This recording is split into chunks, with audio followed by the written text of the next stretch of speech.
welcome to our Wednesday lessons on community and the Constitution. Yes, the truth will set us free, but before it does, you have to learn how to recognize what is truth and what is not. And that's why we're here. How you doing, Jess? I'm good, Doc. How you doing? Oh, good, kiddo. Jose will be here shortly. He's just getting his computer up and running. Cool. I guess he went out to dinner or something. He's running a couple of minutes behind, but he'll be joining us shortly. Last week, Thursday actually, we had brought up a whole bunch of different advanced topics and advanced PDFs. And we were going on about how to recognize the agent provocateur and what signs to look out for. Well, in today's class, we're going to go over, and I already put the links in both chat rooms, on the Freedom Range chat and on the Blog Talk Radio chat.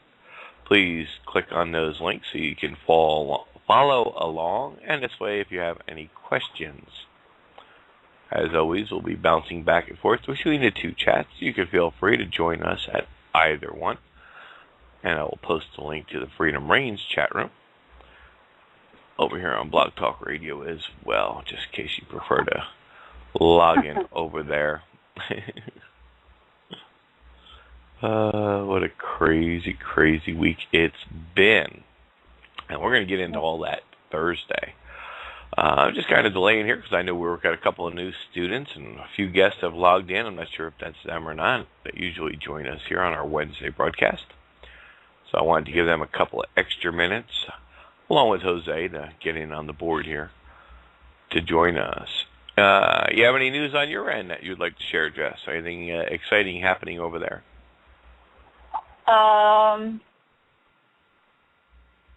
Aside of what you already know, the fact that I don't have my route anymore, not really, no.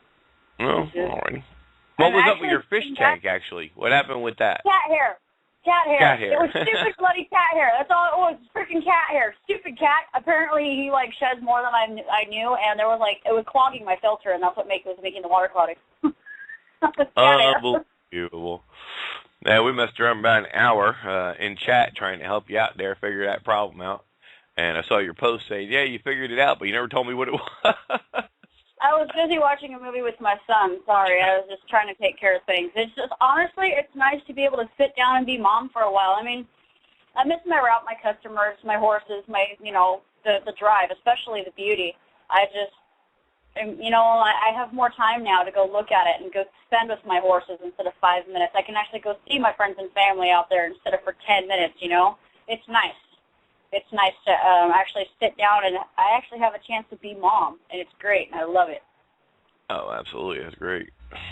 So other than that, yeah, no, nothing actually really nothing different really to report. Just it's nice to have some time to myself. Yeah, it's good when sometimes it's bad when you're forced to do it. But you got to look at the positive side of things when such a bad situation arises, and it's always good to spend time with the kids whenever you can, especially when you're a single parent. That's yes. Very important.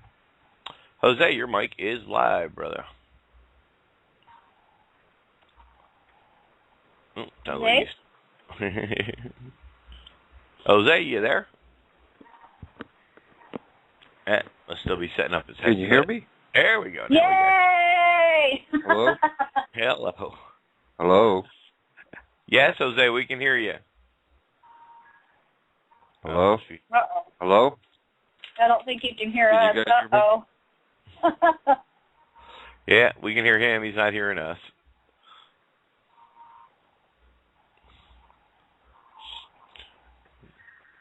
Oh, well. He'll figure it out. All right. Oh, can you hear us now?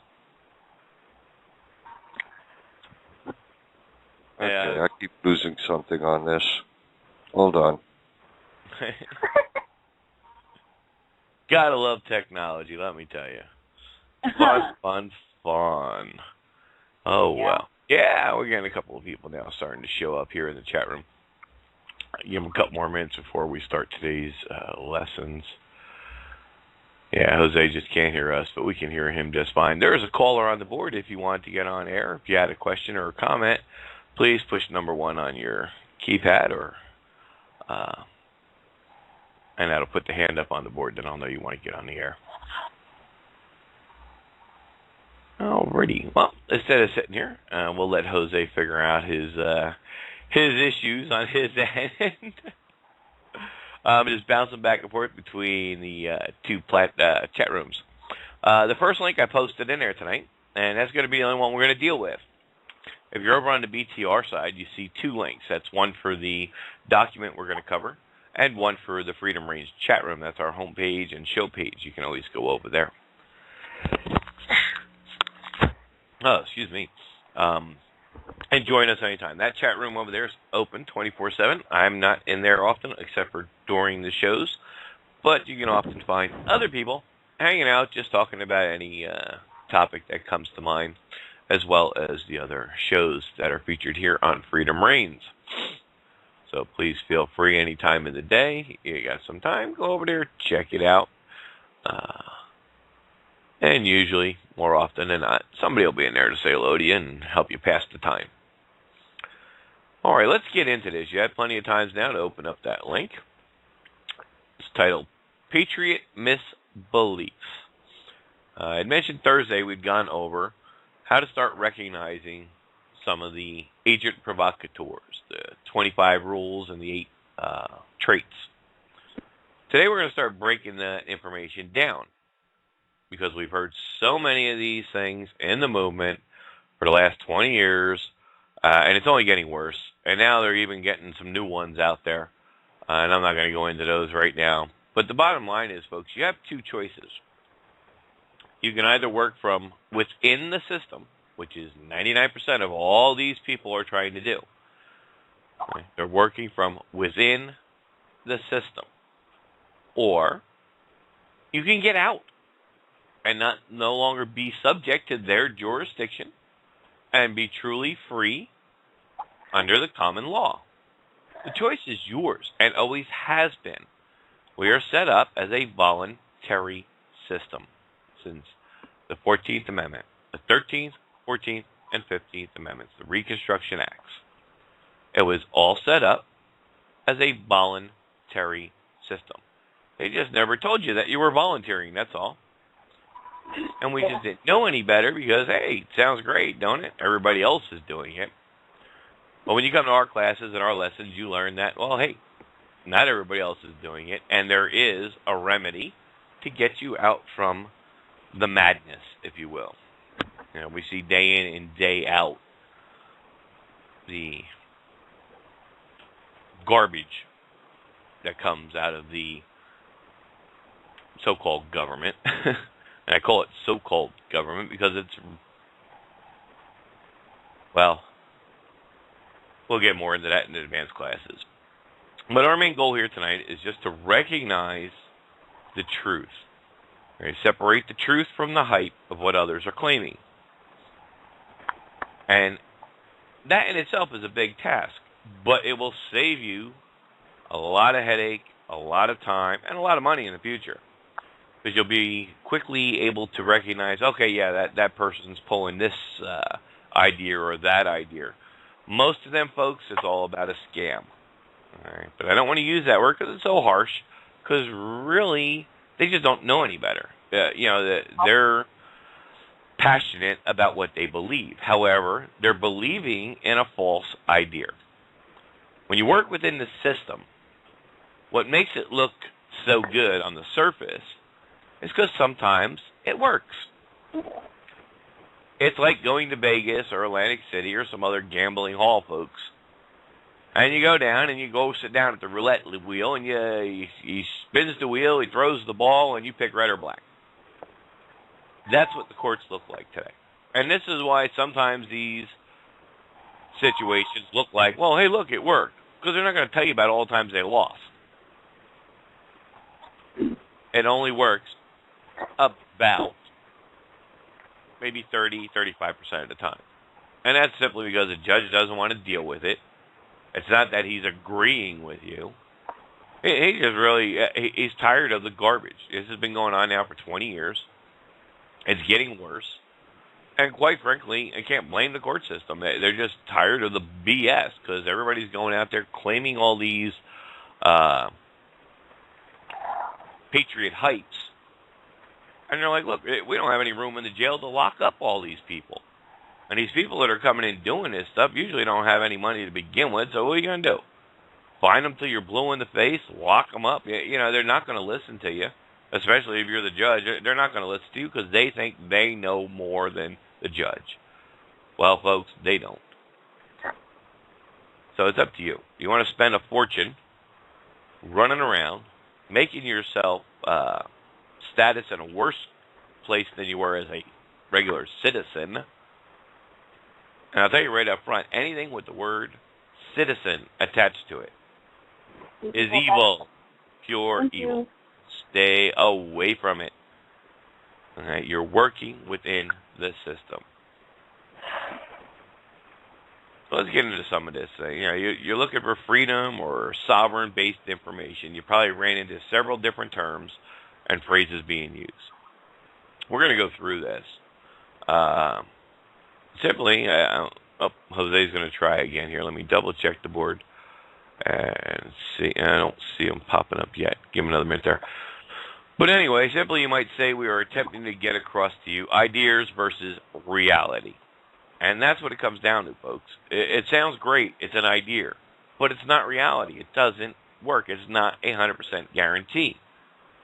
Status is the only thing that's a guarantee. That's the remedy provided to us in the law by Congress, which makes this whole scam of the court system and the Congress and the Senate and the President and all this stuff look good or look like it's something legit because it's a voluntary system.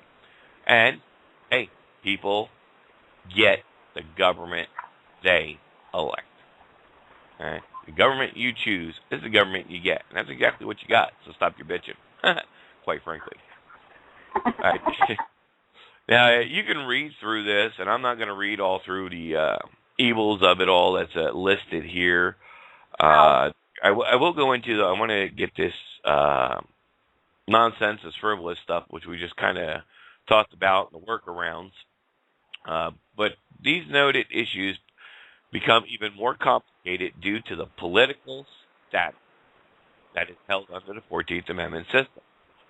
Now, this establishes the legal nexus as a man to the statutory scheme created by the legislator. And you're going to hear a lot about that, about the nexus, the legal nexus, and legal fictions.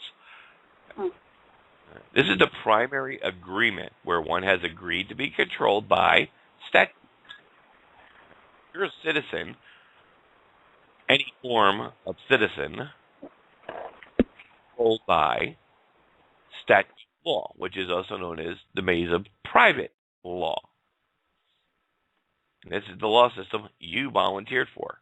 You did so by contract, by your signature, whether you were aware of it or not. Jose's back on the board. Let's see how he's making out. How you doing, Jose? Can you hear us now? No, yes. Dang it. What do you got? Anyway, anything that's pertained to a citizen falls under private. You're starting to pick up a little bit, Jose. Hello? Can you, Hello? now. Oh, you can't hear us. Crap.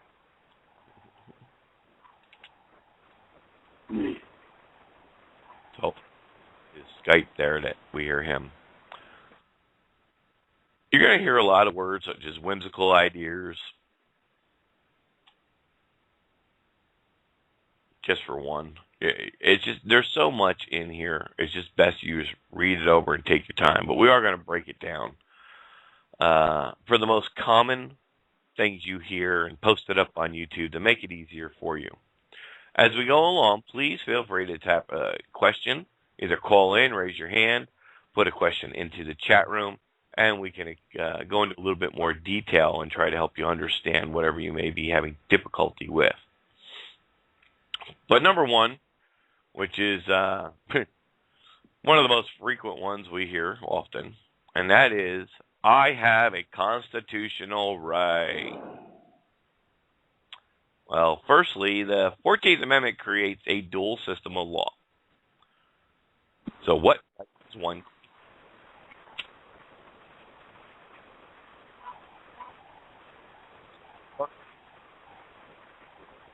Federal government, when they say, I have constitutional rights.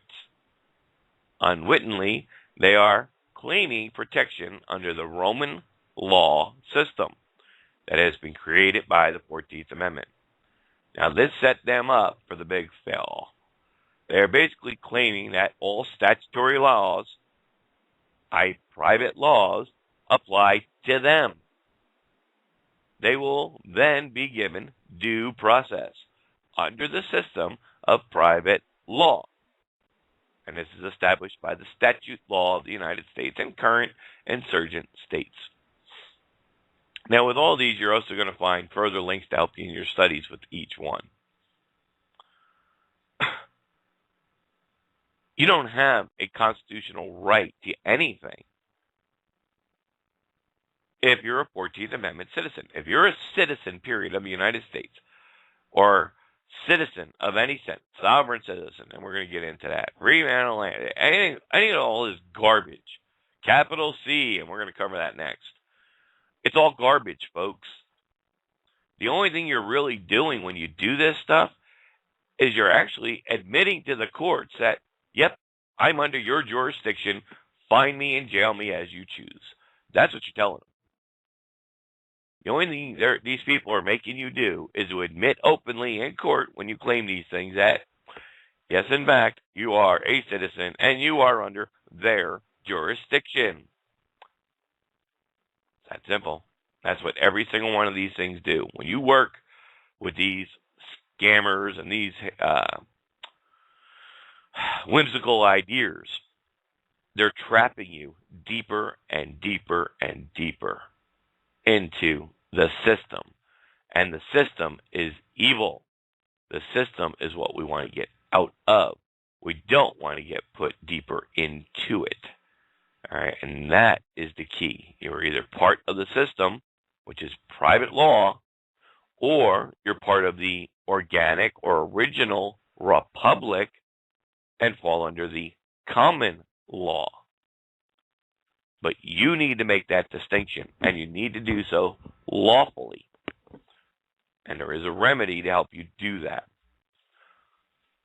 And that's what the People Awareness Coalition is all about. They help you with that remedy to get you out of the system and out from under that private law. Well, let's keep going. I tell you, we're going to start covering now the capital C citizen.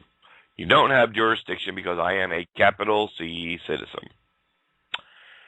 Well, this workaround is one of the best. The story is, though, it will get you nowhere. People are getting this from the body of the original Constitution. Firstly, this was just a writing style. It has no legal basis. We don't need to go any further than that on that explanation. There is no legal basis for it. It is simply a writing style. Now, when you're talking about contracts and compact, and that's what it is the custom of anything of importance, such as a name, person's name, or one who is contracted, one who is a party to the contract, and with a bank or a loan from a private individual, that those things within the contract be capitalized, bold, or italic. That is to do nothing more than to bring the reader's attention when they read over the contract. It is to make the reader aware that this is an important party to the specific contract. That's all it means. It does not mean anything else. Right? There's no legal basis for it. It's only a writing style, and in contract law, it's simply to bring the reader's attention to something important contained within. Nothing else, folks. Okay? It's a misplaced theory. There are no capital C citizens. There's that word citizen. Remember, you see the word citizen, whether it's capital C citizen, sovereign citizen, or anything else. It's a citizen. You're admitting jurisdiction. That's all that matters.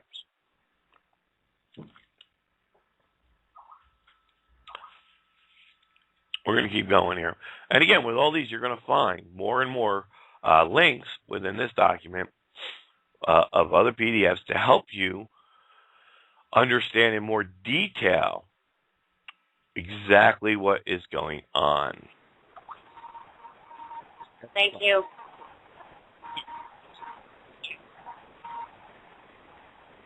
Hey, Doc.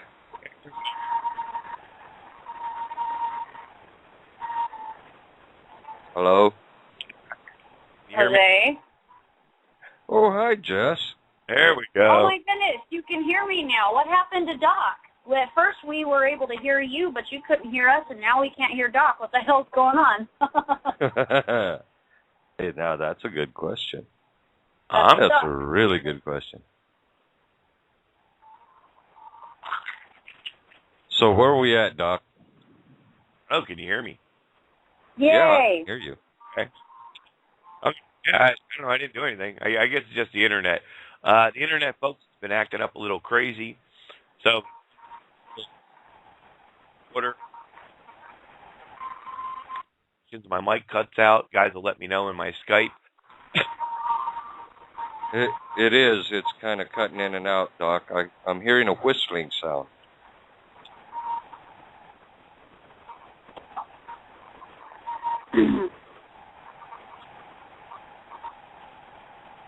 Jesse. Yeah. Are you driving? No. I'm sitting in my house. Do you have wind chimes? No. No. Well, I do, but they're in my car. Oh, okay. No.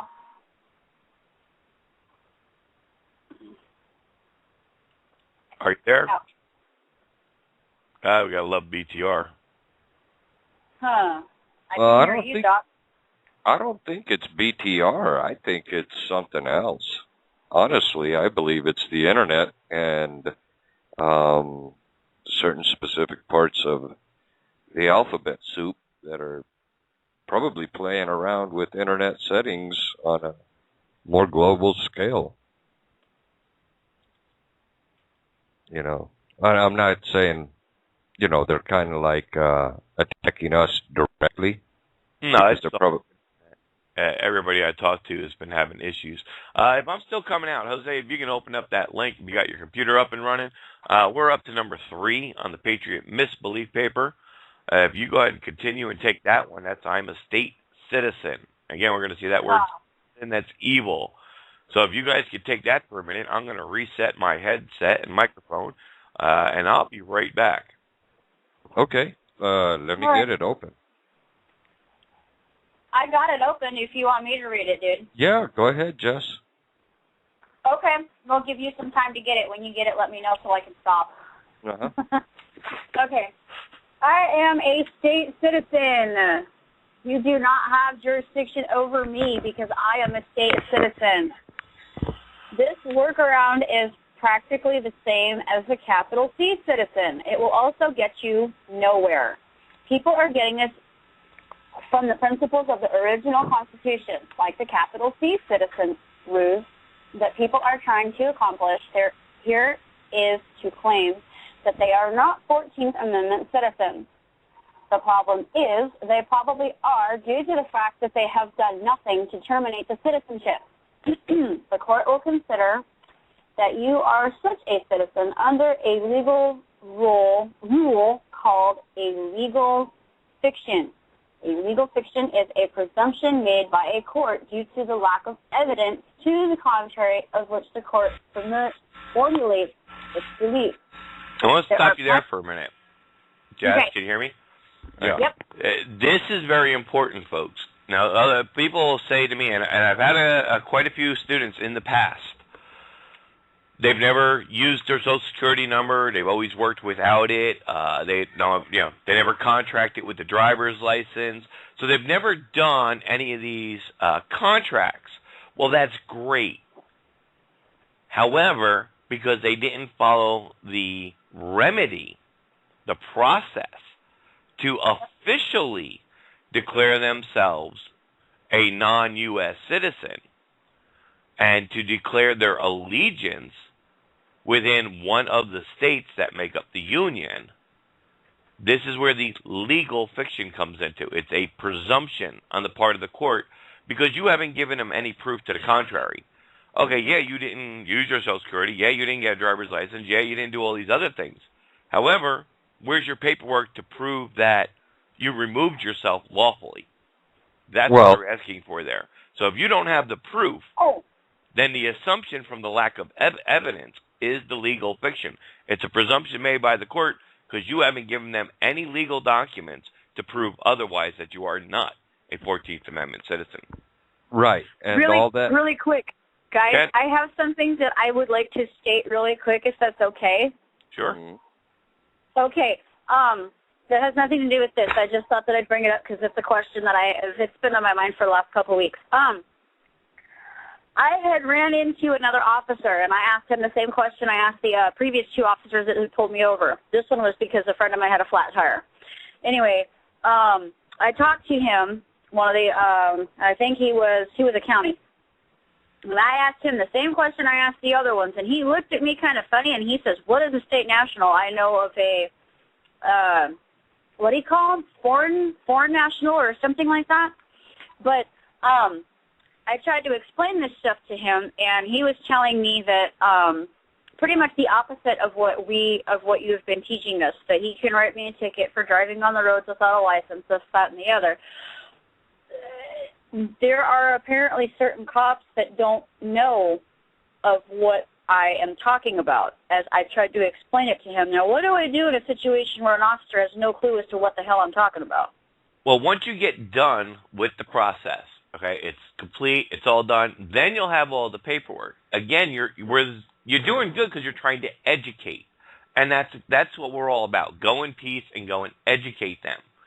If it comes down to a fight, then it's then you do it a different way because you're not dealing with the officer on the street.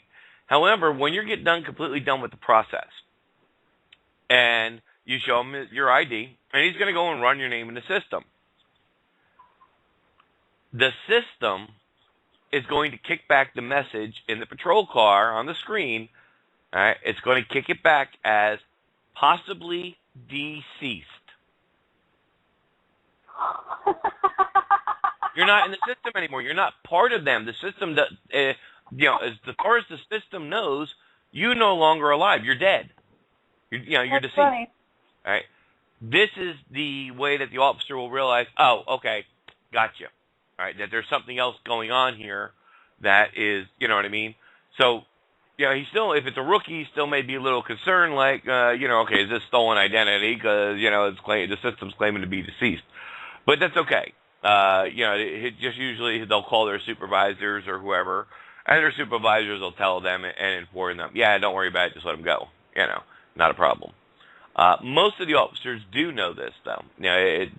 Even some that have been on the force for a long time don't fully understand it all, because to a lot of them, it's fairly new. There isn't that many of us out there. Right. And the first thing we encourage our people to do, once you have status, is you go and introduce yourself. Go down to police headquarters or your local sheriff and your city police and talk to them, show them your paperwork, explain to them. So this way now they're aware of the situation. Make them aware, hey, look, this is my car. This is why it's no plates, not registered. We have our own plates, so on and so forth. And you go down and you just show it to them. And they'll go over it and they'll sit down nicely with you. And if they have any questions, they'll ask. Most of them, once you bring the paperwork in, the paperwork says it all. Okay, the process paperwork says it all. It's not that long for them to sit down and read. And they'll go through it, boom, boom, boom. So, oh, no problem. Thank you for bringing it to our attention. Have a nice day. And you'll never get stopped again, to even worry about being stopped because you went to them first. So it's all in how we deal with the situation. It is about education. Some may or may not know about it. Yes, they know about foreign nationals, and that will come up in their computer differently. Okay. Now, again, that's one of the old scams, and I'm pretty sure it's on the list here about the, I think it's IDP or whatever it is, the International Driving Permit. That was a big thing Turner went around years ago selling this shit. Guess what, folks? There is such a thing as the IDP. However, you cannot get one. If you got one, it's a lie. It's a scam. You wasted your money. And most of these people, like the Russa and the RAP and, all these other Turner organizations, it costs about $300 to $400 for an ID card that is totally useless. There is such thing as a legitimate IDP. It must be accompanied by a birth certificate of the country that issues it. So if you're coming from Italy and you're going to be here for 6 months, 7 months, whatever the case may be, you can get an IDP, and it's attached to your birth certificate because you were born over there, and then you come and drive here without any restrictions. You will not fall under the private law system that citizens fall under because you're not a citizen. You can speed, you can drive without a seatbelt, you can do all that shit, and you fall under the common law of custom and usage as long as you don't cause harm to another. Okay, Doc. That's the IDP. Yeah, go ahead. Okay, so let's go right back to the age of consent, being 18 years old. You get 30 days from before you turn 18 to 30 days after you've turned 18 to go down to the post office and volunteer for selective service. That's the first way that they get you. Yeah, that's okay. Which I did not do. I did not do that. You don't have to do that. I know. If you read the law on selective service, if you read the law on that, it clearly states that if you're going to sign up, you must do so between the ages of 18 and 25. Yep. You cannot sign up for it if you're older than 25, and it is not mandatory. No, it is not. Okay. What confusing with the age of consent, which is at 18, for your process, what they don't tell you is you actually have about 3 months or 6 months to make this decision. Once you turn 18, you have a choice. You could contract by getting driver's license and use your Social Security number when you get a job and all this other stuff, showing you're a 14th Amendment subject slave. And every time you can choose to not be a subject, citizen slave, and choose to be a state national, right, a national of your state, and not part or partee to the public law system. And even to do that, you must, there's very specific guidelines. There's a process that you must follow to do this. You can only do that up until you're about between 18 and a half to make that decision and make, like we're talking about, the courts will keep the assumption unless you have the evidence to prove otherwise. So if you're older than 18 and a half, then you got to go through the full legal process, which is what PAC has perfected, and that's what we help you with. But yeah, the selective service thing, you actually have between 18 and 25 years of age. If you're older than 25, you cannot sign up for this selective service. The selective service is a draft. And actually, I believe the selective service system does not require you to be a citizen. So if you're a state national and you want to do, you can do that. It doesn't. You can serve in the military as a non-citizen. You can, not that you would want to, probably, but yeah, you can actually serve if you really wanted to military service, even as a state national, because you're not required to be a citizen. And most people, that's a shock to. What do you mean I don't have to be a citizen if I want to join the service and help fight for the USA?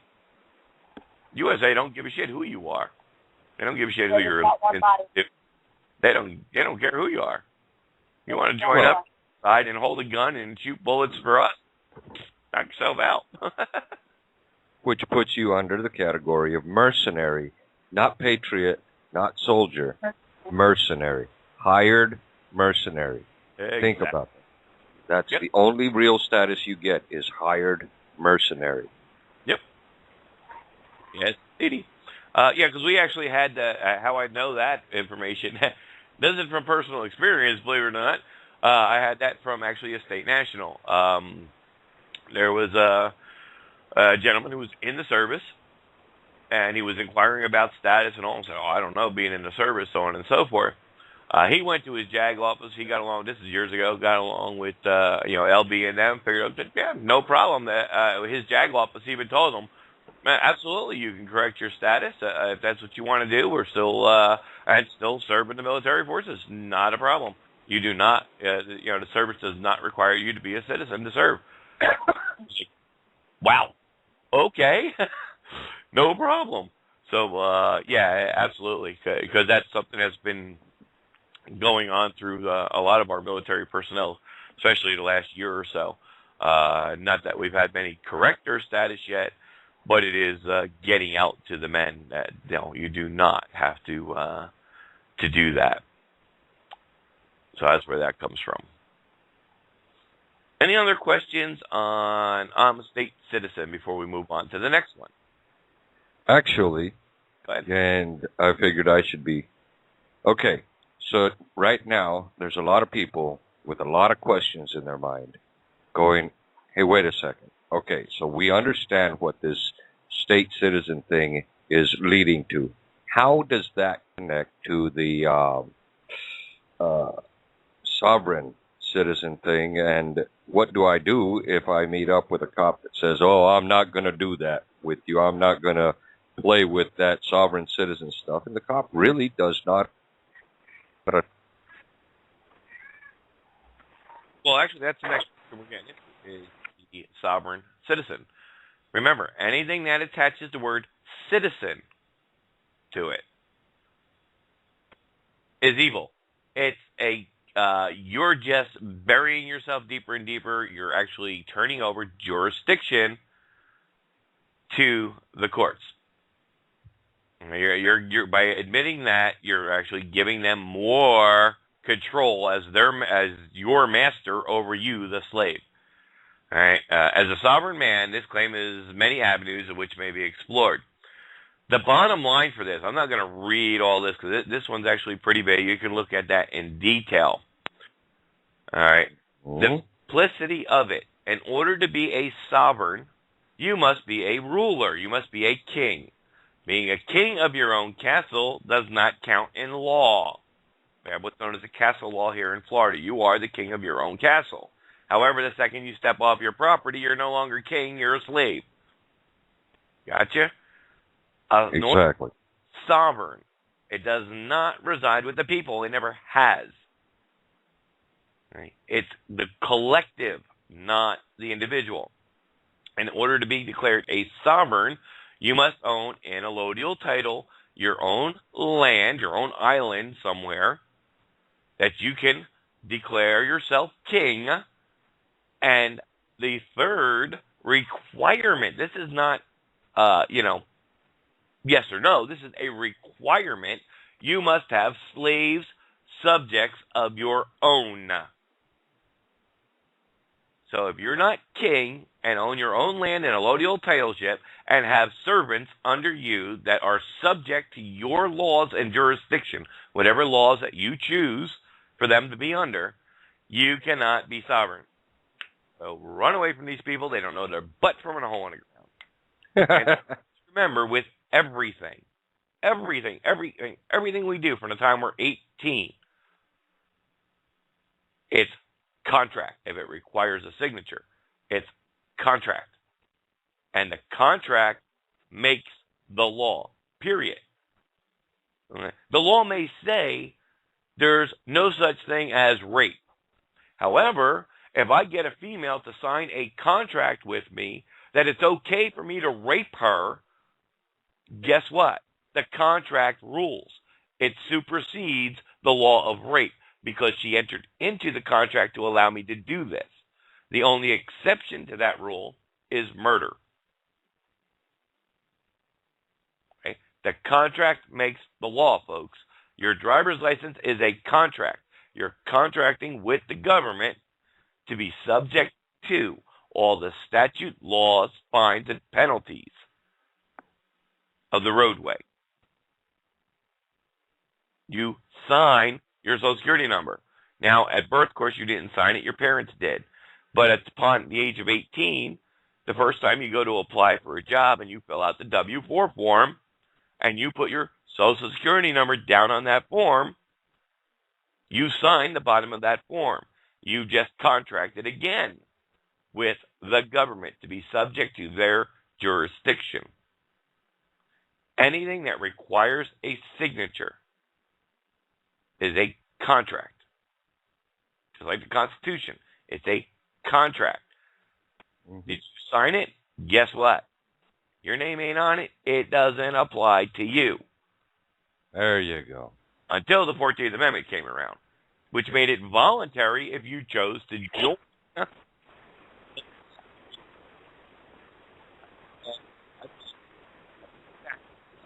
Breaking up, Doc. To join. Oh.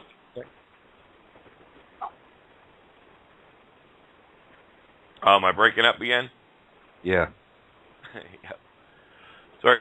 Yeah, we're up to number 5. That was sovereign. Number 3 and number 4 are kind of together. That's the capital C citizen and I'm a state citizen and I'm sovereign. They kind of all link together. Right, the capital. All these things are all go, hand in hand, folks. If you see the word citizen, run. Okay. Yeah. Played my commercial there. That's for Friday, guys. If anybody is around, gonna be a lot of craziness going on that day, and we'll let you know at the end of the show again, and remind you as well as for Thursday. Shout out there to the chat rooms. Danny, thank you for joining us. You got there a little bit late. If you open up that link that Jose provided for you, I think we're down to about number 5 on that list. We're not going into great detail as far as reading over every little single thing that's there, but if you have a question about something or a comment, or you need a little bit more information on it, please let us know. Also, we have several guests in the chat room. Thank you again for joining us. And Plena Probacio, I guess that's Spanish. Probacio? I don't know. But anyway, thank you for joining us. They got here early. They were one of the first ones on the in the chat room with us tonight. And then, of course, over in our Freedom Range chat, we have Chris and another guest as well. Thank you all for being here and spending your time with us. The Internet has been acting up. It's not just BTR. It's everybody and everywhere. And that's simply because of server issues that are stationed throughout the Union. 1 minute you'll seem like it's dial-up. 1 minute it might not be there at all. Next minute everything seems fine. I don't know really what's going on. I just always laugh and say, that's Obama leaning on the switch. He backed up and is hitting on the switch there, So, anyway, just got to have a little fun with it. Number 5 is still very popular. It's been around for a long time. And it's I'm a man on the land. And you also refer that to free man on the land. You're going to hear a lot of different expressions to it. And this one we're going to cover a little bit more because that is out there everywhere. You're going to hear a lot also about admiralty law. Guys, it's madness. It never stops. People don't want the truth and how simple this really is. They rather go along with these patriot misbeliefs and hypes and thinking, oh, look, this is the greatest thing in the world, and they spend all this money, and it's all for nothing. It's all for naught, folks. And most of them are very dangerous. Not only most of these will get you put in prison eventually, get you jailed, ticketed, fined, penalties. You're going to get all kinds of stuff. You can lose your home. And if worst case scenario was especially a lot of the UCC stuff, and that's where 90% of this stuff all comes from, folks. Excuse me. It's all related to some sort of UCC remedy, especially UCC 1. And we'll get into that. I don't think we'll get there today. But we'll see how far down this list we go. Anything that requires you to fill out these forms, again, requires a signature. It's a contract. That's fine. Contracts are good. Some contracts are bad. These are all very bad. Very, very bad. Okay. There was a case, a real case, many, many years ago. Oh, God. It's not really a part of PAC, but it's a similar story where the gentleman had done one of these expatriation things, and he was here living in the Union, and he got picked up, was arrested. They didn't know what to do with him. Now, this is many, many years ago, okay? They didn't know what to do with him, so finally they said, you know what? They put him on a boat and sent him out to sea. Okay. And that's a true story. There's actually a book written about it. I don't remember the title of the book, but I'm pretty, that was a true story. The man was stateless, and that's what so many of these people are doing. They're making themselves stateless. And that's the worst place to be than even a citizen, because they got no place to send you. At least if you expatriate to another country, you could be exported, back to that country, whatever you supposedly claim citizenship status under. But if you don't do it right, folks, you're going to end up stateless. And when they decide to do a sweep, and you get caught up in that sweep of all these illegals, because if you're stateless, you're an illegal, they got nowhere to ship you. There's no country will have you. You don't have an allegiance to any country. You're not part of the Union anymore. They simply stick you on a boat, send you out to sea, have a nice life. Hello. And it's perfectly lawful for them to do that. So these are just some of the dangers and hazards of these agent provocateurs that we go over on Thursday nights and these Patriot Misbeliefs paper that we're going into. But this one is this one's scary because it's everywhere. I'm a man on the land. Is not every man on the land? Well, that's the question. Most people have no idea what they're talking about when they use this phraseology. There are some that profess that admiralty law. Now, if you look up admiralty law, it's very specific, folks.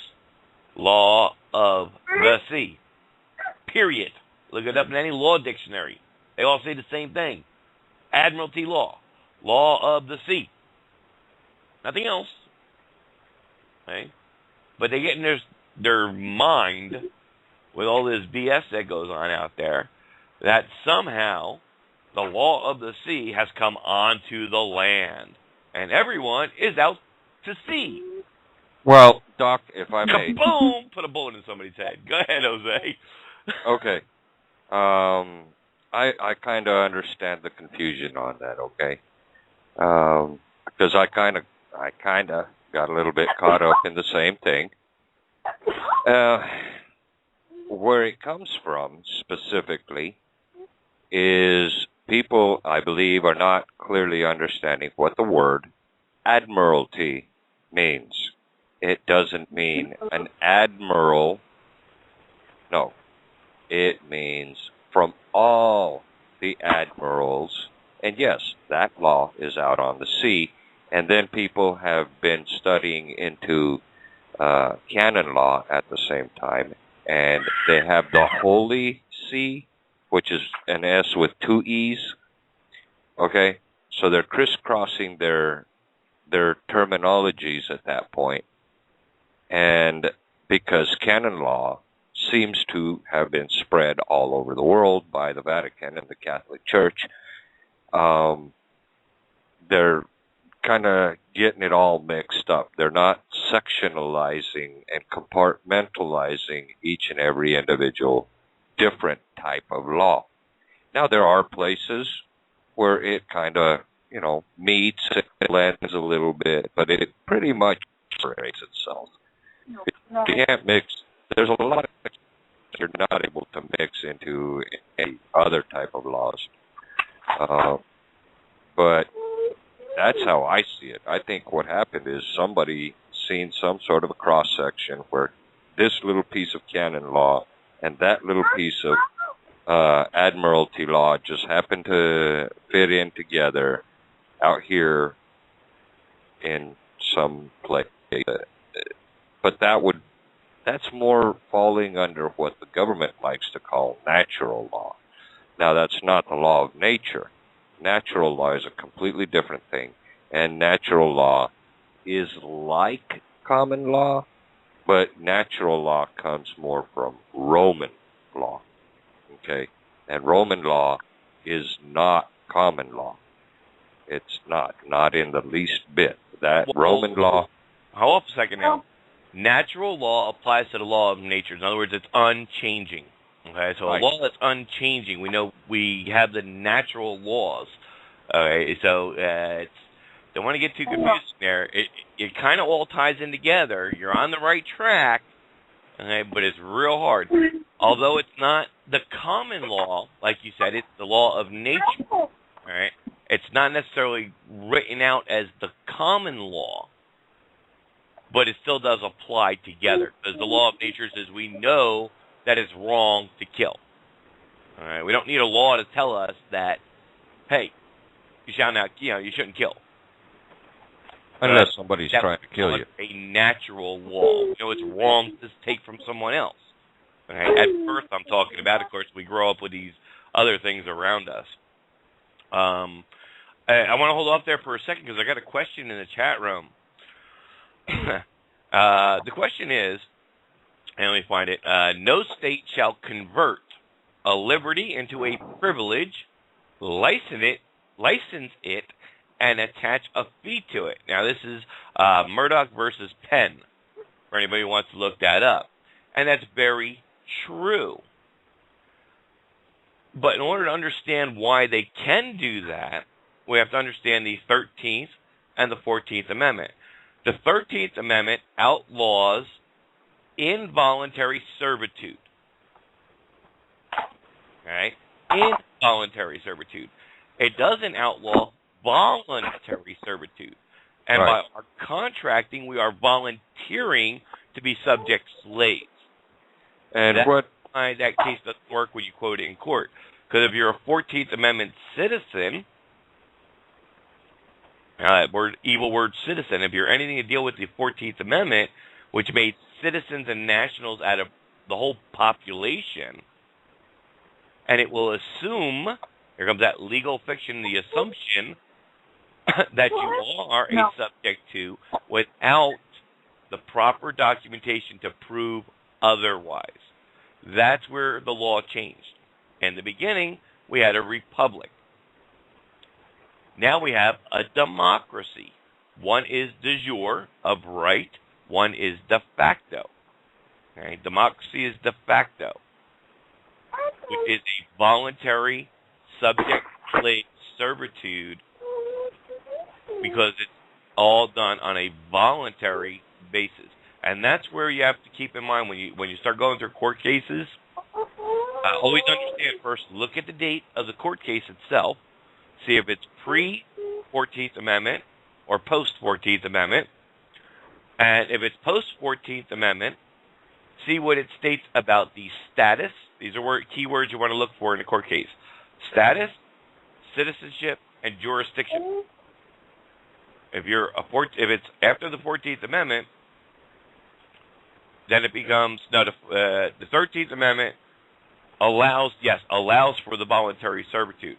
It doesn't allow involuntary servitude, the 13th, except for in the actions of a crime. In other words, you get arrested and put in jail for something. You don't want to be there, but that's because it was a crime attached to it. That's why you're stuck with the involuntary. However, you can volunteer all you like to be a subject slave. And you have to make the distinction on paper through documentation. And we help you with all that. But always keep that in mind when you're studying case law. What year does the case take place? Is it before or after the 14th? And within the ending of the case, they always give you the breakdown and the conclusion of the case. Look at for those key words and see what they're referring to specifically, because that's what's going to help you separate and understand the Constitution, how it applies and why it doesn't apply, and so on and so forth. So that's a very very good question. You're going to see a lot of caseworks like that. Go ahead, Jess. You had something? What? No. Well, I found something, and I was going to just go ahead and post it in the chat room, but if you want me to read it, I can. Sure, go ahead and read it. As soon as I can find it. Okay, Admiralty, the name of a jurisdiction which takes cognizance of suits or actions which arise in a consequence of acts done upon or relating to the sea, or in other words, of all transactions and proceedings relative to commerce and navigation to damages or injuries upon the sea. We were talking about that earlier. I thought I'd look it up. Sorry. No, that's what I want everybody to start doing. Please, if this is the first time you're hearing the show, we will ask you often. We will give you the tools. A lot of times we'll even give you the links to help you with your study. But you got to do the homework, folks. All right, we'll give you the guidance and answer any question you pose. And if we don't know the answer, that's great, because then that means we need to do more homework.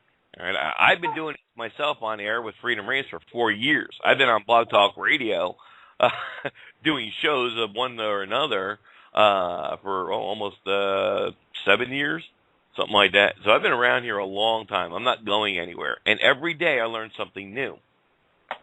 So please ask the questions. That was a great find, Jesse. Well done. Please call in, raise your hand. And if you find something like that, share with everyone. Trust me, there's questions that, even though I've been doing this for 4 years, that I still get hit with a new one. Okay, that's something else that I may have not covered or may not explained correctly. So please, if you're not sure of something, call in. Danny just left us. He's up in Canada. I was talking to him in the chat, but I wanted to share with you guys on there in case you're still listening. Danny's up in Canada. So a lot of the laws are similar in nature. You really have to find out the remedy for your area. All these patriot misbeliefs, however, are global. You can use that globally because they're actually addressed and founded, or I guess founded is the proper word, founded within international law. So this goes for the whole planet, folks. And when these patriot misbelief stuff, whether it's in Canada, the UK, it doesn't matter. It's still a misbelief when it comes to law, because although your laws for status may be a little bit different, when it comes to the separation between private laws for their citizens and public law, the common law, if you will, in order to get in the right courtroom, requires a specific status. That may vary, but the patriot misbeliefs are global. That's all based on international law. Okay, the laws of commerce, the law admiralty, laws of the sea, like we just heard. Everything you see always says the sea. So please, don't follow these misguided individuals. If anything else, send them our way. You'll also see within this, it's long, I'm not going to get into all this, you'll hear the word vessel. You're a vessel on the land. Really? Look up the word vessel. The vessel is a vehicle that travels, and that's number 6, by the way. You are a vessel. Some people believe they are a vessel. A boat. Really? You're a boat? Once again, Doc. Go ahead. Doc, go for it. Once again, that one comes directly from canon law. And what they're trying to do is mix up the word vessel and vassal. Okay? VE and VA are two completely different things, but they pretty much kind of mean the same thing, something that you carry stuff in. And because the body carries the soul, people think that we're vassals and vessels and all kinds of other dopey stuff. But, that I'm just trying to give a little bit of history on where that comes from. Right. And that's another good thing, too, folks, understand. Now, when you're dealing with law, you're not dealing with a regular dictionary. 9 out of 10 times, you got to look at the law dictionary for things. Right? Always use your law links. They're provided on our site. You go over to our team. If it's first time you've heard us, click over there by the Freedom Range chat. That'll get you over to our homepage. On the left-hand side, you'll see our team. Put your mouse over that. It'll bring up the names. Click on my name, David Miola, and that'll give you the links for the first lesson in case you missed last week. A couple of the archive shows from a year or two ago, I believe. But there's same information there. And the top 2 links underneath the show links are the law dictionary we use the most. Mainly because, one, it's the most easiest to understand, and it's the oldest. So, yeah, you can see how the definitions, how they try to confuse the definitions as time passes. But, yeah, anytime you're dealing with a contract, you want to use a law dictionary.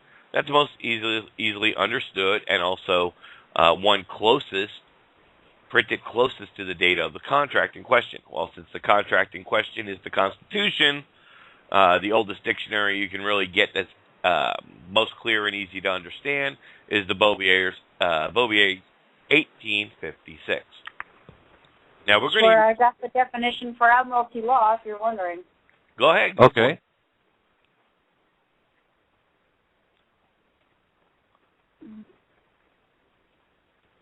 Go ahead, Jess. Oh, no, I was just saying, letting everybody know that that's where I got the definition for admiralty law. Oh, the one you just looked up. Excellent. Now, also, Yeah. use your same book. That would be in Volume 2, though, because it starts with a V. It's in Volume 2. It's broken down, it's in alphabetical order, and it's broken down in 2 volumes. So one link is Volume 1, one link is Volume 2, and I think the letter L is where the division, where they one volume leads into the other. But look up the word vessel, Bessel. Verbiage is key, folks. Vassal, Vassel, can refer to something other, like Jose was just explaining, and it goes into canon law. A vessel, Vessel, is a boat. And this is what people are claiming when they start going into these admiralty court stuff. Now, you're going to see this in United States Code, and it's Title 18, Part 1, Chapter 1, General Provisions, Section 9.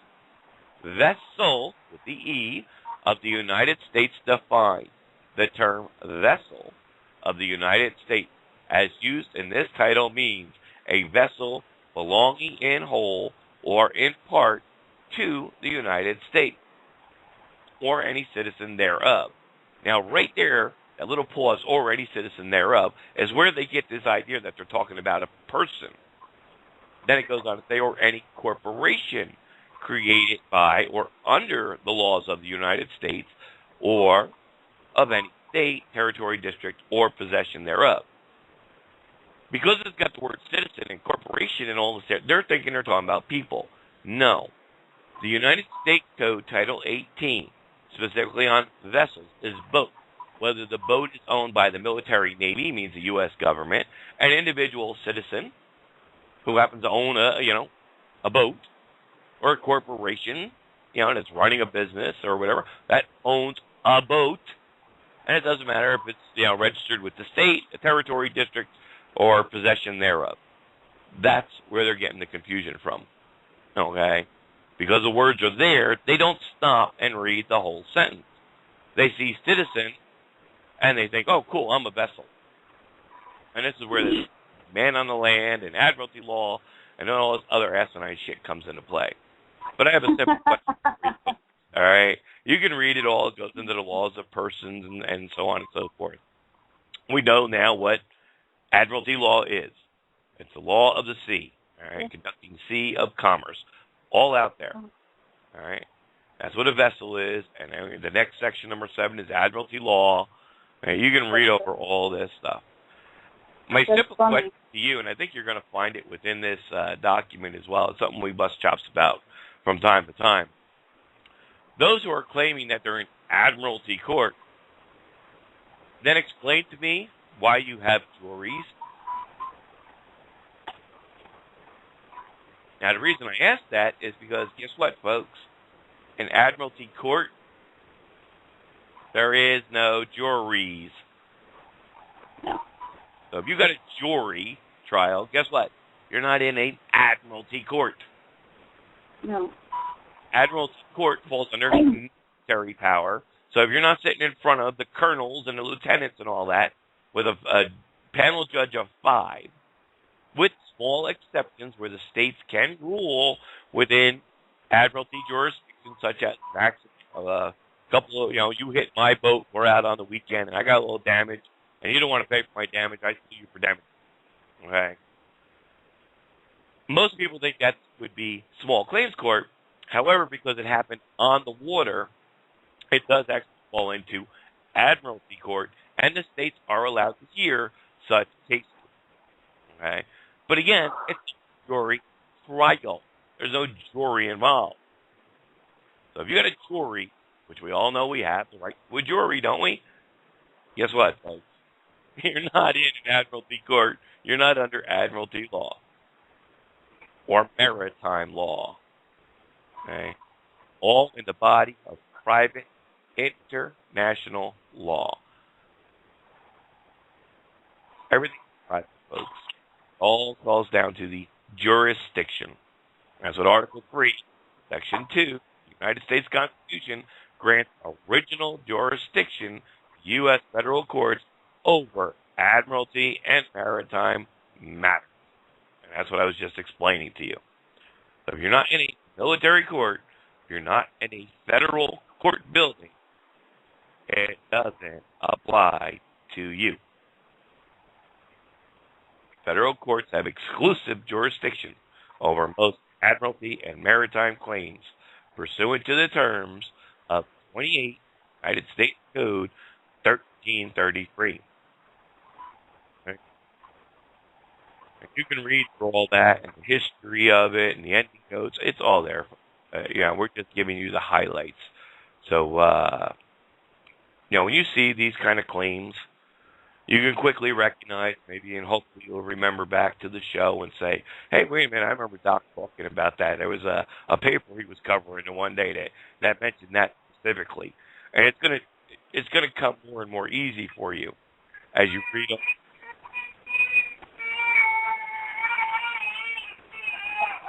Someone just woke up, Jess. You'll take care of the little one. Thank you. I'll be back. Okay. The little guy, he's only 2, I think, if I remember right. Yeah, he's a little guy. Jose has posted some great links for you guys over here on the BTR to help break this down for you. But you can follow along, like I said. It's really not that hard. It's really very simple once you understand that. This brings us into number 8. We, the people, if you remember from lesson 1, is not you and me. That's all that matters. Okay? The popular leaders who in all ages have called themselves the people. And that's exactly what it says in all the law dictionaries. Okay? It refers to the rulers, the kings, the queens, the rulers, those in charge. Okay? That's where this all comes into play. Hey, I got an idea. Yeah, go ahead. Maybe we should call ourselves we the other people. Right? That makes more sense, right? Yeah, absolutely. We the masses. Yeah, as soon as you see the masses were the asses. The asses as well. I don't know. I just on the trend here, folks. Every single one of these patriot misbeliefs out there all tie into each other. And as you go through the list, you're going to say, oh, wait a minute, they combine this one with that one, using some of that, this one over here, and, it's a big blender mess. And this is why people think it's so good, because they'll show you a case number or, they'll show you a definition, but then they're going to give you, like, okay, well, maybe this word we're going to definition for, but this word we're going to give you the common definition for, and then we're going to get this case number, which really has nothing to do with what we're talking about. It has something to do with something totally different, and they're going to link that in.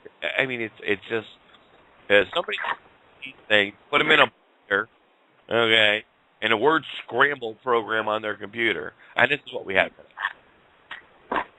Here, honey. Yep.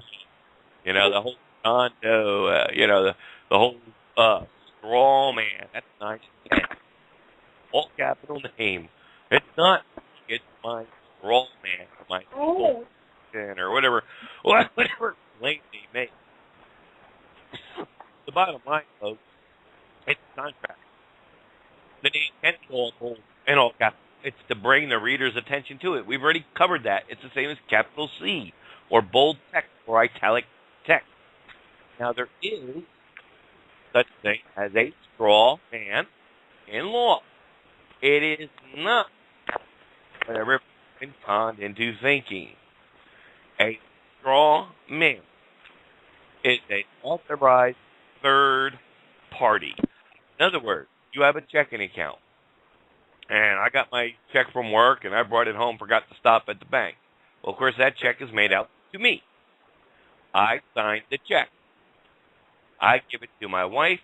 She takes it to the bank. And let's just say we don't have an account at that bank. Okay, but the check that was written to me is drawn on that bank. Well, since I don't have an account with that particular bank, she can't write on it for deposit only. She would have to sign her name and show her ID underneath my signature, and that is what's considered a legal or lawful straw man, a third-party representative. She has power to represent in this one transaction. That's all it is. That's the legal definition of it. It's nothing more than a third party handling a transaction. Now, that third party can be your corporation. I'm David Yola, but I have a company. So it's my trucking company. I am the straw man of that corporation, because I'm a corporation. Okay, I'm Yola, and I have my own corporation. You know, limited, LLC, whatever. I incorporate it. You know, whatever type of corporation you set up. That is to protect individuals' personal assets and divide my personal assets, my car, my house, so on and so forth, from my business assets. Because the business has its own credit or its own, wealth.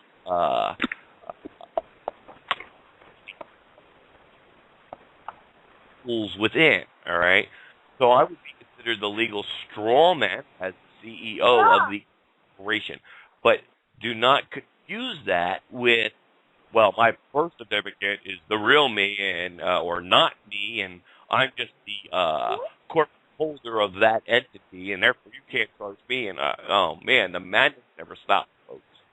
Okay, keep it simple.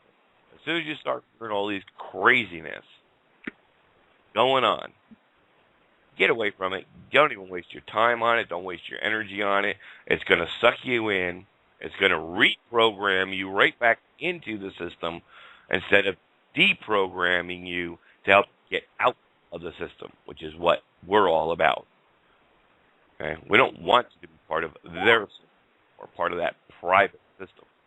We help us yourself be free and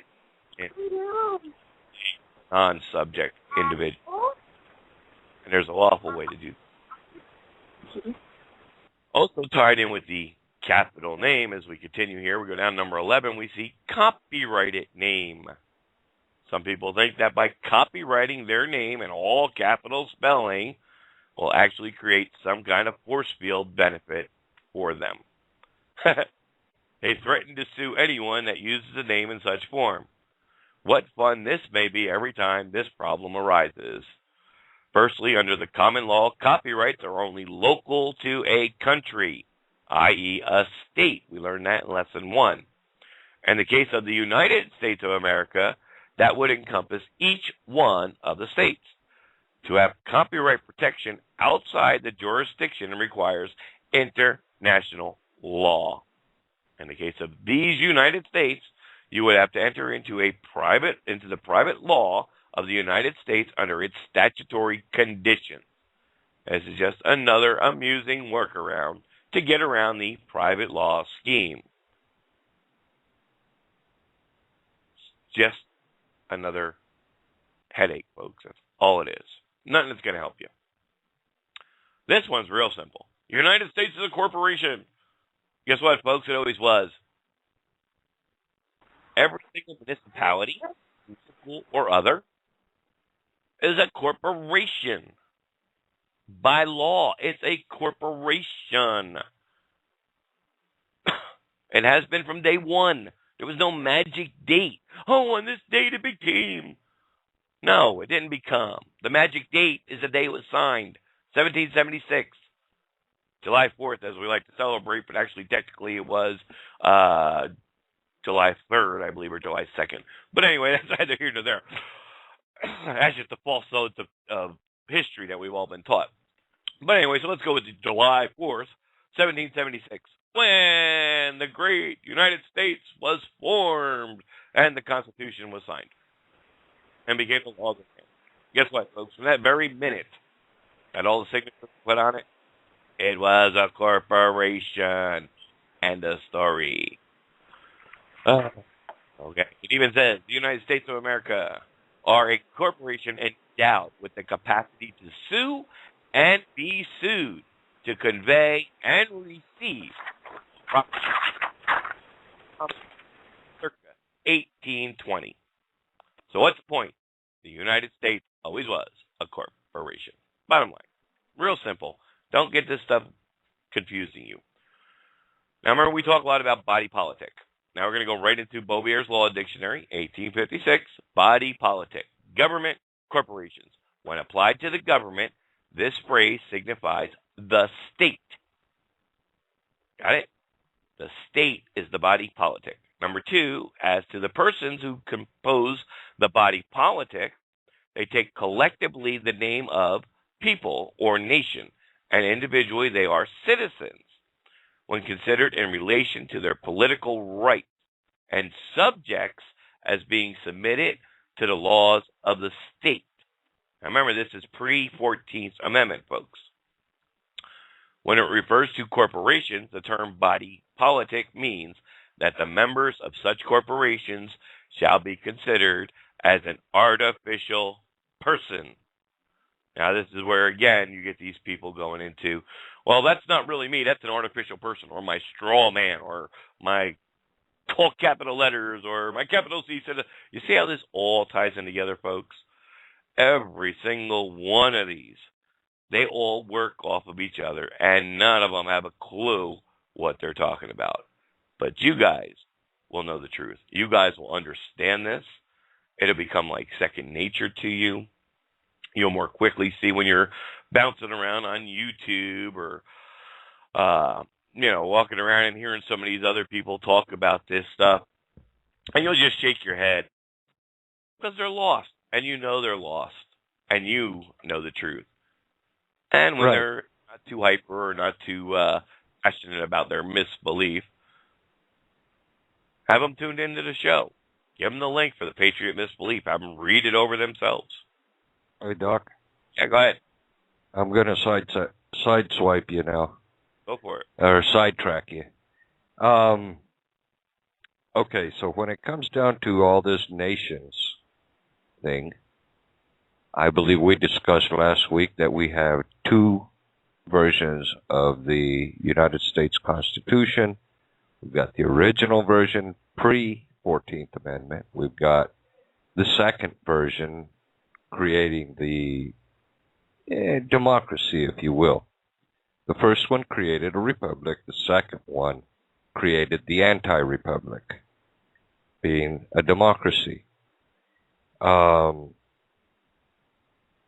the thing that a lot of people are missing is that each and every state, and by state I mean nation, and by nation I mean country, and by country I mean state, has its own constitution, setting itself aside and apart and separate from all the other state, nation, countries, all the 50 that we call the Republic.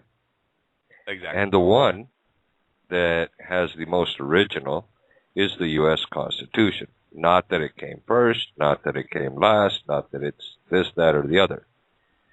Now, before the 14th Amendment, the state constitutions did not have what is known as a U.S. Constitution Supremacy Clause.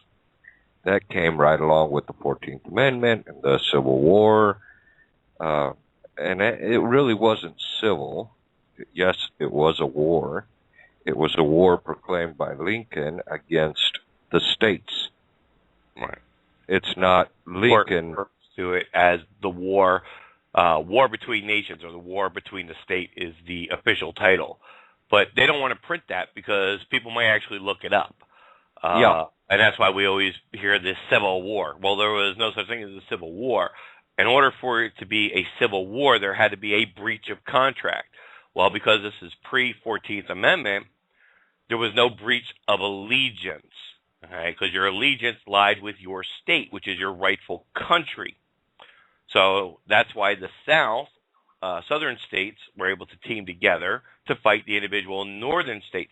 It was a war between states, the war between nations. And that's what people get confused about. Well, they were trying to do this, and they were trying, all this confusion. And it was about slavery. And, we're going to do a whole show on the understanding of the war between the states, what really happened, and it also into what form law system besides the private law system, what kind of actual court systems we're operating in today. And we're going to get into that much more at a later time. But you're absolutely correct. Keep going with your point, though. I think you're getting to something. Yeah. Okay. So before the 14th Amendment, it was clearly understood by everybody that each state had its own nation, and what we called the United States then, what we know as the District of Columbia now, was a separate, completely foreign body to the rest of them. It kind of stood as its own little, tiny, unique United Nations type of, conglomerate, let's say. After the 14th Amendment, and after Lincoln's war against all the states, because that's what it really was. It was Lincoln proclaiming war against all the states and then manipulating them against each other, in my mind.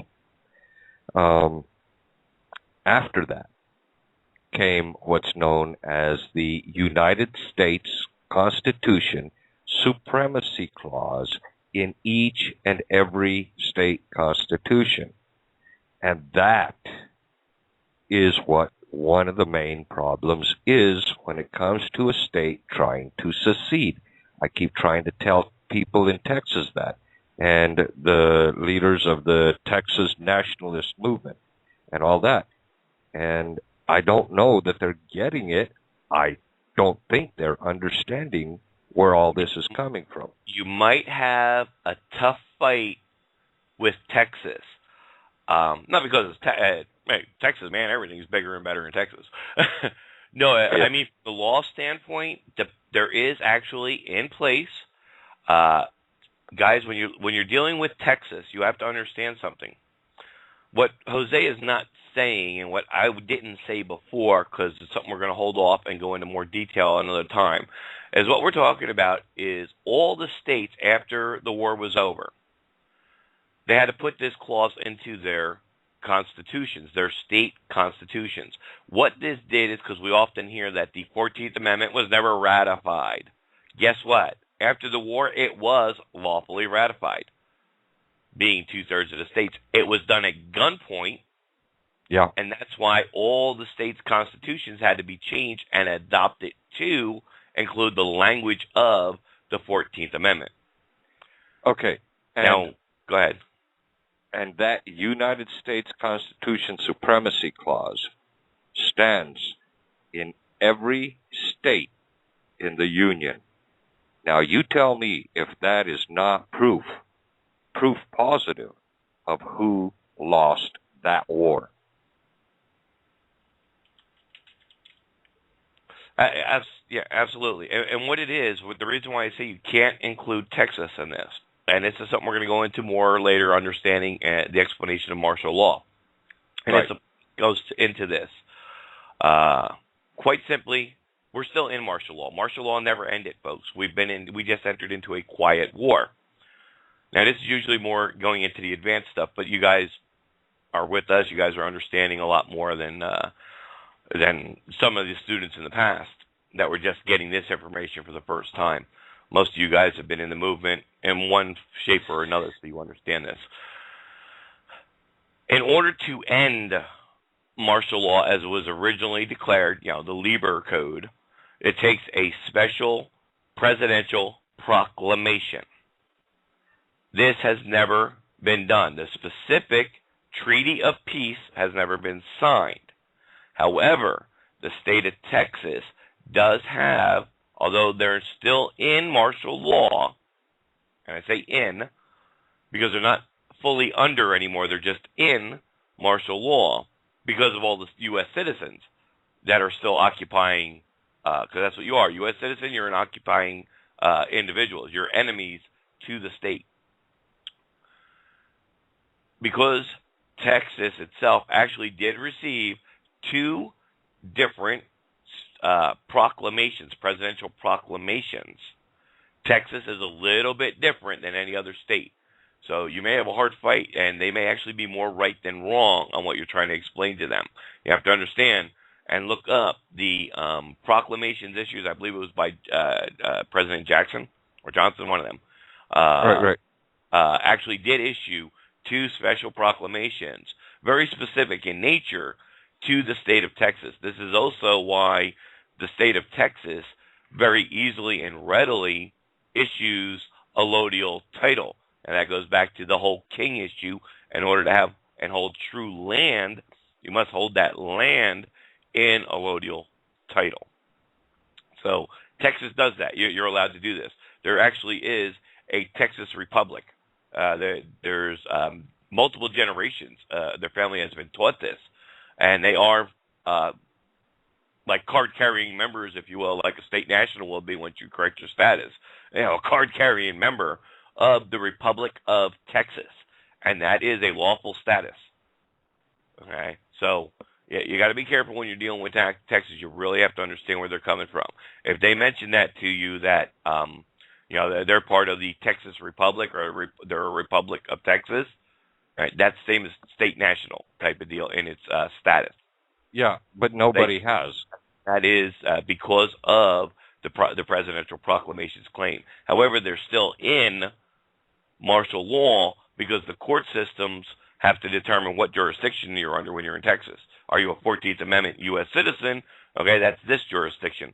If you're a Republic of Texas or a national of Texas, all right, you're under the common law jurisdiction.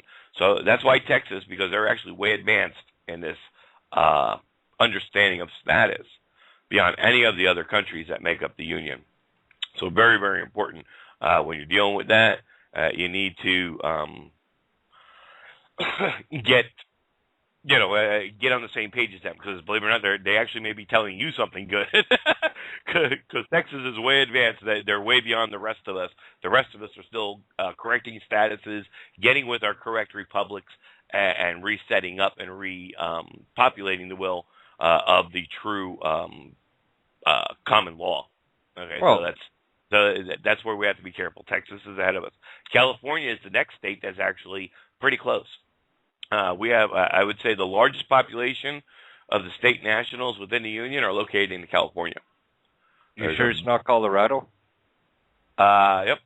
California, actually, I believe, has the largest collection of state nationals. Okay? Now, doesn't mean Colorado isn't right neck and neck with them. I don't know the exact numbers anymore. But, California has pretty much the largest amount of corrected status individuals, state nationals, if you will. Right. Or from somebody else. I said there's other people out there that do this. They just usually charge you, $4, $5, $10 grand to do this. So you got to be careful. And also remember, folks, and we say this every show, and we said it earlier, remember, we're there to help educate the officers if we can, but don't push it on them. The fight isn't on the street. The officers don't know. A lot of people don't know this because for a lot of areas it's new. This is something totally new for them, even though it's been around. The Expatriation Act came prior to the 14th Amendment. This is our remedy to get out. They just never had seen it before because there isn't that many people out there that, we're not in the hundreds of thousands of people, so it's not familiar to them. But the argument is never on the street. It's always in the courtroom. So just keep that in mind. We go in peace. We tell them who we are. And if the officer accepts it, great. If he chooses to give us a ticket, that's fine too.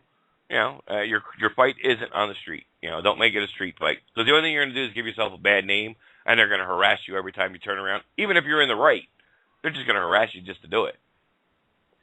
Yeah, because they can. Because you're being a pain in the ass, if you will. Always go in peace with these people. They're brothers and sisters, and we're all in the same boat together. We're all 14. For the most part, all of us are 14th Amendment slaves, unless we've corrected our status. So, treat your fellow man the way you wish to be treated, and that's with respect always. Do you want to say something else before we move into this next little section here? Well, yeah. I was just wanting to say that of all the ones that I've spoken to and like that, not one of them has ever mentioned that they were a citizen of the Republic of Texas or that they were in the Republic of Texas. They're all just kind of like, that doesn't, or we're going to do this anyway. Oh, I got you. That's cool. I'm like, that's all. If they don't specifically mention that, then they don't understand their status, and they are nothing more than a citizen, a 14th Amendment citizen. And it doesn't matter where you're at, Texas or somewhere else.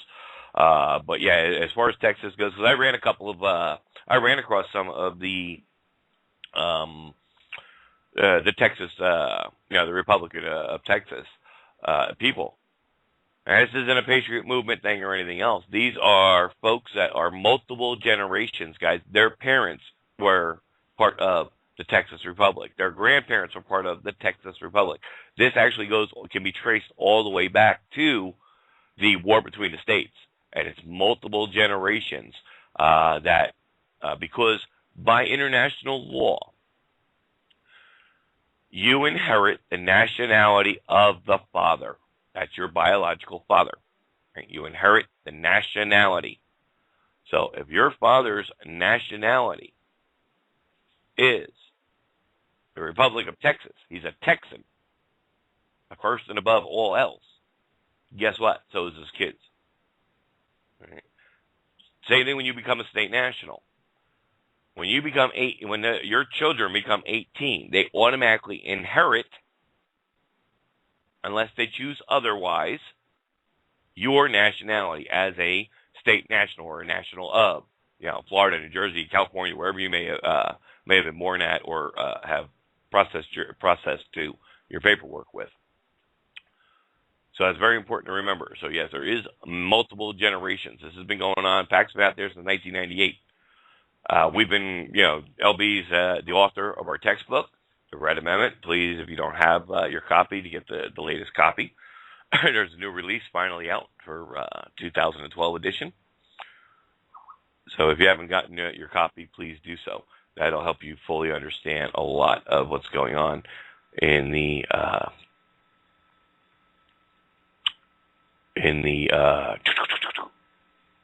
statute laws and what we face and how it all came about and why it is the way it is.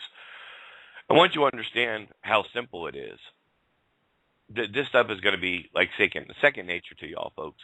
You can study the ins and outs and the millions and millions, of course that's exaggeration, the couple of hundred PDFs that we have, and study the textbook inside out and know this stuff forward, backward, and it's great. But for the average person, you only need to understand jurisdiction. What places me as a 14th Amendment citizen under their jurisdiction, and understand that there is only one lawful path. And I say that again, only one lawful path, fully recognized, passed by Congress prior passing the Reconstruction Acts, and that's expatriation. Period. There is no other way, folks. There is no straw man, free man on the land, all this other garbage that's out there. If they're not talking about expatriation, run. They're clueless. It's nothing more than a scam. They're either after your money, they got something to sell. It all sounds great until you understand the truth behind it all. We've already talked about the government is a fiction, which is number 14. We kind of touched on that already. It's not going to go away. And the misapprehension in regard to these people call the government a legal fiction. Well, a legal fiction is a presumption made by the court. We covered this to the lack of the evidence to the contrary. People are just simply mixing things that are natural of God with things that are created by man. Do not mix regular language with terms of law. I already covered that. All right. And you can look up legal fiction and United States as a corporation for more information. That's what we've already gone over. Stateless, that's number 15. Stateless man. What do you went over that? If you end up stateless, folks, they can put you on a boat and send you out to sea, and you got no place to call home. Yeah, it reminds me of the. Well, minutes left. That's why I'm kind of blowing through these. Well, speaking of stateless, it always brings back to mind that one poor gentleman. He knew what kind of road he was on. He went and he expatriated from the United States. He did not leave a claim as to where he was expatriating to. But yeah, here comes the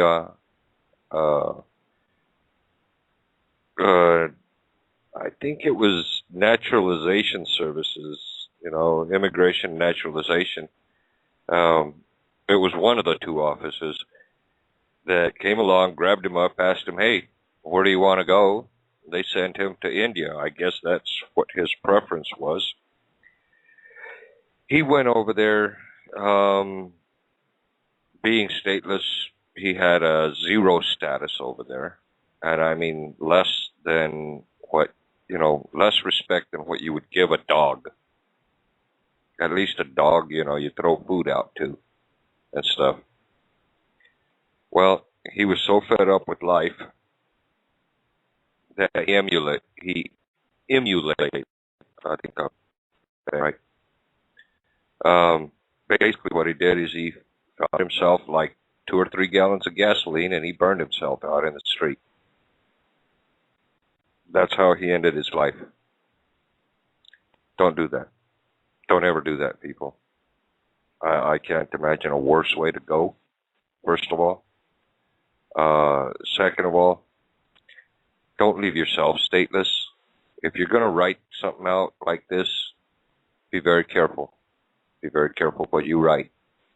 I strongly recommend going with PAC, with what they've written. It's just, oh my God. There's so many people that are doing this out there, and they're going through the UCC, and there's some that are doing, I don't know what kind of weird paperwork that I've seen lately on the internet, all over the place. It's time to be careful. UCC1, I think you're referring to. It kind of went away when we got rid of Turner some years ago, when I helped shut him down everywhere, along with Freedom Ring team back in the day. It's starting to raise its ugly head again. We're starting to see more and more of this UCC crap come out. And that's UCC1 filings. And it you know what it is? It comes out around tax time. Every year, just for tax time, this is when we start seeing this crap. And time again, what happens? These people file these frivolous papers, thinking they're doing the right thing, following UCC1 and all this other stuff, trying to get out of paying taxes or whatever they may think they're trying to do. And the next thing you know, folks, they're in jail. They got fines up the wazoo. They lose their house. They lose everything they own. And they're carted off to prison somewhere. Don't do it. It's a scam. It's a lie. They're an agent provocateur working for the system to purposely lock you up because it's big money to them. They get your property, they get your vehicles, they get your family, they get you, and they put you in a little cage, pay you 10 cents an hour to go do slave labor, which is what we're all doing anyway, but now you're only getting 10 cents an hour or whatever the going rate in prison is. Don't do it. And we're talking at the federal level. And this is what I'm saying, folks. This is no longer, when you start doing this stuff, you're not dealing at the state level. You're dealing at the federal level. So we're talking federal prison. And you're not going to go to the so-called country club of prisons. No, you won't. To the country club, folks. And when you start dealing with federal court, once you get in, you never get out. As long as they got room, they will keep you. You're never getting out. Now, if they need some more room because they got more criminals coming in, they release some of the lesser felony people or something to that effect. Let them go. Let them get back out in society and put the new group in. Yeah, the ones with no money get kicked out. The ones with money, because you get like your own little bank account in jail. If you got $700-800 in there, they're going to keep you. If all you have is $10 or something like that, and you don't spend much on your canteen or anything like that, they'll be willing to get rid of you. Yeah, because you're not making them any more money. They only get paid. They get paid per head, folks. You got to realize most prisons nowadays are private. All right, they're privately owned. It's not even owned by the state. It's not even private law. We're talking about the institution of the prison itself, the building. It's private. Okay? These guys get paid big bucks. Big bucks. Get paid per head. The state and the federal government pays the private owners of these institutions per head. So they want to keep it filled. We're down to our last 10 minutes here, folks. So I'm going to start blowing through these. Please read through these on your own. We can touch base a little bit more next week. You read over them, do the studies, do the homework, as it were. And if you have any questions or comments, write them down. Okay? Write them down. Let's see, were you able to find anything about what I asked you about last week, the Florida? And I know, no, Chris, I'm sorry, I got tied up for what's going on happen Friday. Please join me on Friday next week. Over the weekend, I will definitely look more into that. I tried to do a quick search for it. I think that was Thursday. You asked me about that in the advanced classes. I have not forgotten about you. I took the notes and wrote it down, and I will get to that. It's just with Friday coming up, it's a very important show, folks, coming Friday. It's a must for all. It's not the Community and the Constitution show. I am not going to be talking about law or status correction or any of that. All right?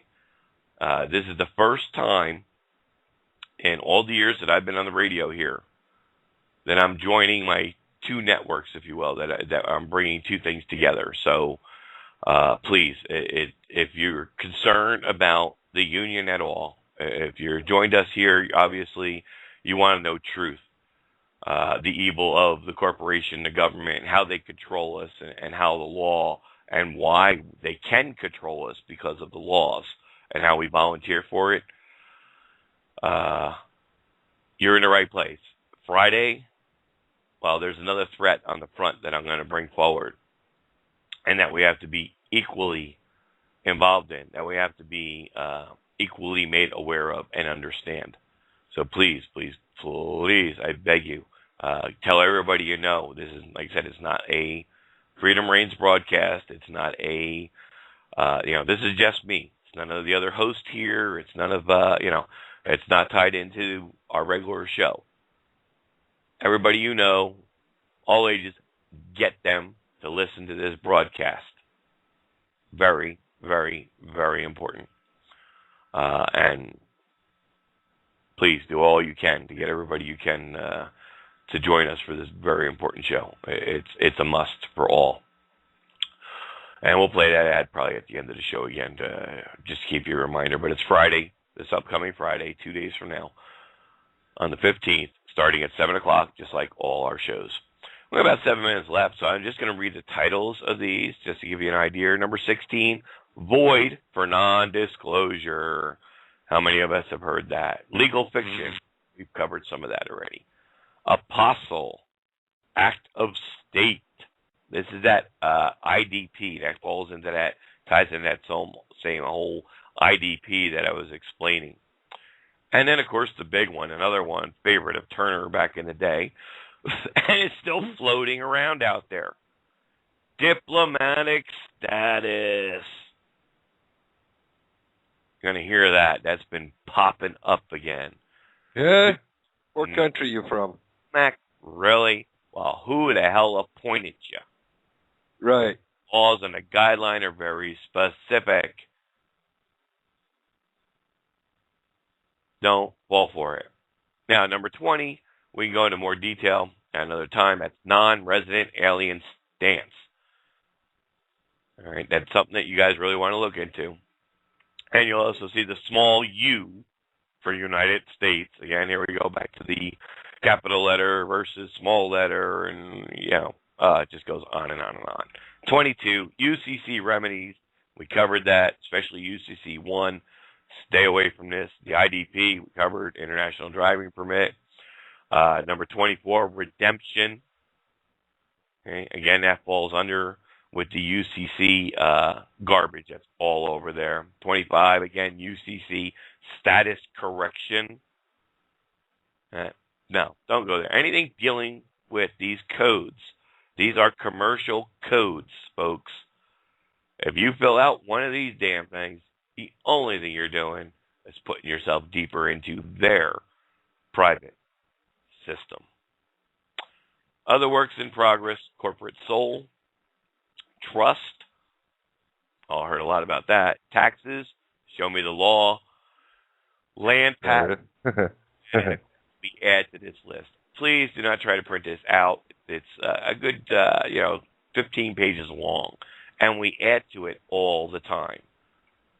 All right, the list doesn't get smaller, folks. It just gets bigger when they come up with a newer phrase that they start circulating out there. So just bookmark the link, print it out one time if you want, so you have it just in case Obama leans on the switch and turns the internet off, then you won't have access to it anymore. Type of deal. But in general, all the packed links, you're better off just bookmarking, put them into a folder under your favorites. Mark it whatever it's going to make you remember, law or PAC or, whatever it's going to remind you. Keep them all together. How you doing, Carlton? I'm glad you can join us today there in chat. But yeah, we're down to the last couple of minutes of the show. I want to thank everybody, all our guests over here in BTR. Plena Probatio. Carlton just got in here. Thank you for stopping in.